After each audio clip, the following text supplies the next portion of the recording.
பாஜக கூட்டணியில் இருந்து அதிமுக வெளியேறிவிட்டதாக இபிஎஸ் கூறுவது நாடகம் என்றும், பாஜகவிடம் இருந்து அதிமுகவை காப்பாற்ற அக்கட்சி தொண்டர்கள் திமுகவுக்கு வாக்களிக்க வேண்டும் என்றும் கொங்கு நாடு மக்கள் தேசிய கட்சி பொதுச் செயலாளர் ஈஸ்வரன் கூறியுள்ளார்.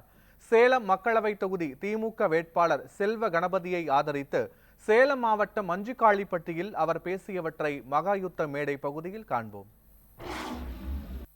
எடப்பாடி பழனிசாமி அவர்கள் முன்னாள் மோடி 10 ஆண்டு காலம் இந்த நாட்டை சீரழித்திருக்கிறார், மோடி மறுபடியும் வந்துவிடக் கூடாது என்று சொல்ல வேண்டும்.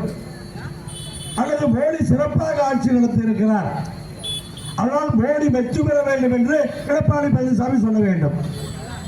என்ன சொல்லுவதென்றே தெரியவில்லை அவருக்கு. பிரச்சாரத்தை முன்னெடுக்கிறார். அந்த பிரச்சாரத்தினுடைய லட்சியம் என்ன, அந்த பிரச்சாரத்துடைய நோக்கம் என்ன?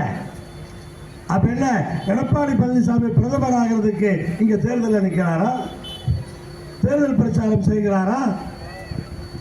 அத்தனை பேருக்கும் தெரியும் அவர் பிஜேபியிடம் இருந்து தப்பிக்க முடியாது, கூட்டணி இல்லை என்று சொல்லுவதெல்லாம் நாடகம். சொந்த கட்சிக்காரர்களை ஏமாற்றுவதற்காக சொந்த கட்சி தொண்டர்கள் பிஜேபியோடு கூட்டணி போகக்கூடாது என்று பேர்கொடி தூக்கிறார்கள். இந்த முறை பிஜேபி கூட்டணிக்கு போனால் பாதி தொண்டர்கள் அதிமுகவிலிருந்து வெளியில் வந்திருப்பார்கள்.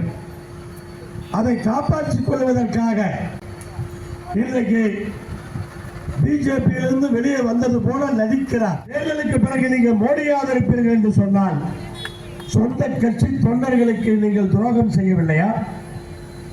சொந்த கட்சி தொண்டர்களை ஏமாற்றுகின்ற ஒரு தலைவரை நாம் பார்த்திருக்கிறோமா? அப்படி இன்றைக்கு அதிமுகவுக்கு யாராவது ஓட்டு போட்டால் அது மோடிக்கு போடுவது.